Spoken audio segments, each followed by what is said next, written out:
Hello and नमस्ते everyone, कैसे हैं आप सब। मैं आपकी दोस्त साची। तो मैं रहती हूँ अपने ससुराल में और आज शाम को खाना बनाने की छुट्टी है, इसलिए मुझे ऑर्डर मिला है मिर्ची का अचार बनाने का। और मैं बनाने वाली हूँ इंस्टेंट मिर्ची का अचार। इसके लिए सबसे पहले हम ऑयल को गर्म कर लेंगे, क्योंकि अचार में ऑयल हमेशा ठंडा करके ही डाला जाता है। उसके बाद सारी जो ज़रूरत की चीज़ें हैं वो हम यहाँ पर देख लेंगे कि कौन कौन से मसाले लगेंगे। अब आपको लग रहा होगा मेथी दाने 2 बाउल में क्यों हैं, क्योंकि मुझे कुछ मेथी दाने साबुत चाहिए थे और कुछ क्रश करे हुए।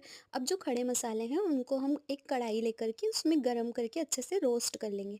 और रोस्ट करके हमको उनको ठंडा भी करना है। इसमें मैं राई ले रही हूँ, सौंफ ले रही हूँ, धनिया ले रही हूँ और कुछ कुछ मेथी दाने भी लिए हैं। इन चारों को अच्छे से रोस्ट करके हम ठंडा होने रख देंगे। जब तक ये रोस्ट हो रहे हैं, चलो अब अपन अपनी मिर्ची को अपने हेलो एंड नमस्ते एवरीवन, कैसे हैं आप सब। मैं आपकी दोस्त साची और मैं रहती हूँ अपने ससुराल में। आज शाम को खाने की छुट्टी थी, इसलिए मुझे ऑर्डर मिला है मिर्ची का अचार बनाने का।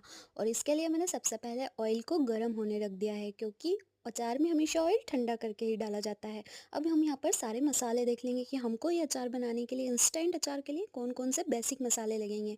तो मैंने यहाँ पर मेथी दाने 2 अलग अलग बाउल में लिए हैं। आप सोच रहे होंगे कि 2 अलग अलग क्यों लिए हैं, क्योंकि मुझे कुछ साबुत दाने चाहिए थे और कुछ पिसे हुए, इसीलिए बस। तो यहाँ पर ये सारा सामान मैंने ले लिया है। अब हम एक कढ़ाई लेंगे, उसमें सारे मसाले जो खड़े मसाले हैं उनको गर्म करके अच्छे से रोस्ट करेंगे।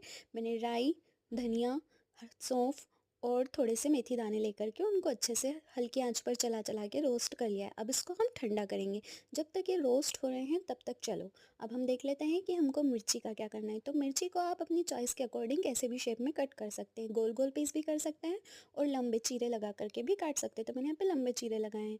और अब आपको लग रहा होगा कि इसमें बहुत बीज है, तो आप इसको सिंपली इस तरह से टॉस कर लें। ऊपर ऊपर की सारी मिर्ची अलग बाउल में निकाल लें, नीचे बीज सेपरेट हो जाएंगे। इन बीज को मैं फेंकूंगी नहीं, इनको मैं अपने गमले में डाल दूंगी, हो सकता है ये ग्रो कर जाए। अब एक लेमन लेंगे और उसका जूस निकाल लेंगे।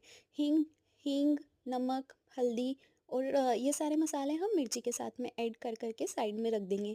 अब मैंने यहाँ पर सब चीज़ें अच्छे से मिला दी हैं। इसको मिलाने के बाद में हम चलेंगे, जब तक ये मसाले मिल रहे हैं तब तक हमारा ऑयल भी ठंडा हो जाएगा और रोस्टेड करे हुए मसाले भी ठंडे हो जाएंगे। तब तक हम चलेंगे। तो इन सब चीज़ों को मिक्स करने के बाद में जो मिर्ची के बीज हमने लिए थे उनमें थोड़ा सा पानी डाल के और उसको हम लेकर चलेंगे गमले के पास में। और ये इसमें मैंने लेमन जूस भी ऐड कर दिया और अब इसको मैं ढक के रख दूँगी। और चलो चलते हैं अपने गमले के पास में। पानी डाल लिया है ताकि बीज अच्छे से बाउल से निकल जाए।